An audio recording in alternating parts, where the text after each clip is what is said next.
Hey, what's up, Lauren? So I like your script. I only read one of the two. I haven't read the second one yet. I will get back to you when I read it. But the one called Anonymous, I haven't read yet. So I read your draft, and I think you got a good story. Lots of drama. I think the draft that you send me is coming in at the 47-page mark. If you take this script anywhere, you're probably going to have to beef the script up to 90 pages. That's like the standard for a feature. So you want to get the page numbers up to 90. Here's the issue that I'm having. Here's the biggest note I have for you. And again, full disclaimer, I'm not trying to tell you what to do. I know you know what you're doing. I know that you're very good at your job. I have seen your demo reel. You are one hell of a good performer. You have great instincts. So I'm not trying to school you or anything or mansplain or whatever that shit is. You asked for my opinion. Here's my opinion. In trying to get it to the 90-minute mark with 90 pages, that does not mean write more dialogue. In fact, and this is the only negative note I really have for you, you actually need to cut down what all of your characters are saying. Each character has like paragraphs of text. You wrote this script in a screenplay format, so I'm assuming you want to make it into a movie or a pilot for a TV show or something.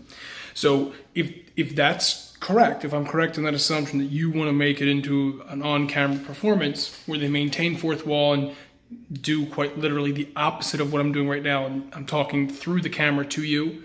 I'm assuming you want to do traditional, where you ignore the camera completely and maintain a fourth wall. If that's the format you're going under, then you need to cut down what the characters are saying and give them more physical behaviors, more physical actions to do. I'm not telling you to like make up car chases and shit, but again, as you know, there's a reason why the director calls action when he wants you to start a scene. He calls cut so the editor knows to cut, but he calls action, or she calls action, so that we're watching physical action, physical behavior happen in real time, right? So so David Mamet, who's like one of my favorite scriptwriters of all time, he's got an Oscar for screenplays. He has several Tonys for actual plays on Broadway, and he's also one of my favorite acting teachers that I've ever read. And he has a very famous quote. He says, if you're writing a screenplay, remember that it's pictures that tell the story, not words. So each scene needs to be action driven. So his advice is actors need to say less and do more. And I know that's confusing because even with producers, right, they think that there's a huge difference between extras and principal actors, right? Because extras don't say anything. But really, a good screenplay would have little to no dialogue. Like, just look at the movie The Revenant, right? There's very little dialogue in that movie, but that movie is very, very much about the two characters trying to kill each other. It's a story of revenge, right? It's very compelling to watch and very dramatic because the physical actions in each scene that make up the plot are action-based. Right? We don't need him to tell us why he wants to kill the guy. We know why he wants to kill the guy, because he killed his son. We saw it happen, right? Hell, I'd want to kill him if he killed my little brother or my wife. You know, I would be like, I'm going to kill this fucking guy. Sorry, I'll try not to curse. But yeah, so we need to see the actors physically in real time doing things, not talking about doing things.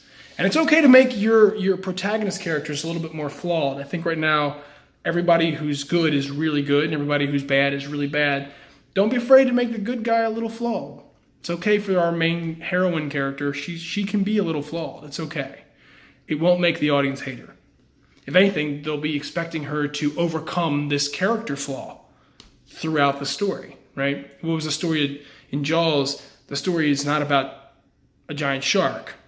That's just part of the plot. The story is about a man, Chief Brody, overcoming his fear of the water, his irrational fear of the water. He just happens to overcome it by killing a shark that was terrorizing his town. Right? That's the story of Jaws. That's why the sequels suck, because there's no real story. It's just the shark comes back for some fucking reason. Anyway, I went off topic. Point is, David Mamet has this great thing where he's like, and we also learned this when we took screenwriting in school, that in plays, it's like the perfect place for actors to learn how to be actors, right? Because they perform night after night in front of a live audience. They figure out what works, what doesn't work, and they become really honed at their craft. He says the problem with live theater is it's the worst place for actors to learn how to write if they're ever going to write for on-camera performance. Because in a play where the audience is anywhere from 5 to 60 to 100 feet away from the stage, you really can't see much. I mean, when you do a live performance, you might have a showstopper where like maybe there's the spectacle of like people singing and dancing, but essentially the actual scenes where people are, just delivering dialogue, it's basically an auditory experience. The audience is hearing them throw dialogue at each other. Whereas in a movie where you maintain fourth wall and ignore the camera, it's about pictures. It's moving pictures. It's physical behavior. It's actually closer to real life, where you don't need to tell me that you need me to leave you alone when you're walking from your office job to your car, because we get that a guy walking who you don't know following you is creepy. We just know because we can see it. We go, that guy's fucking creepy. Sorry, I did it again. That guy's creepy. He's stalking that girl, because we can see it in real time. So my 2 cents here is I think you need to go back and beef up your script to 90 pages so you hit the 90-minute mark. But again, paradoxically, I need you to take away, I'd say probably somewhere like almost like 60% of the dialogue. You need to cut it down. They need to say less. Maybe try this. Okay, so one of the things, if you were workshopping this script, what I would do is I'd say, okay, on paper, like on a notepad, mark each scene and then say, okay, what happens in the scene? What physically is happening? What does each character in the scene want? And then what I would do is I'd try to rewrite the scene where the characters can say nothing. Imagine they're mute. And then add the dialogue that has to be there later. Anyway, that's my 2 cents. I want to see future drafts, and keep going. Don't give up. Insert cliche here that's also true. You're killing it. It's very good. I'll get back to you with the other script. Bye.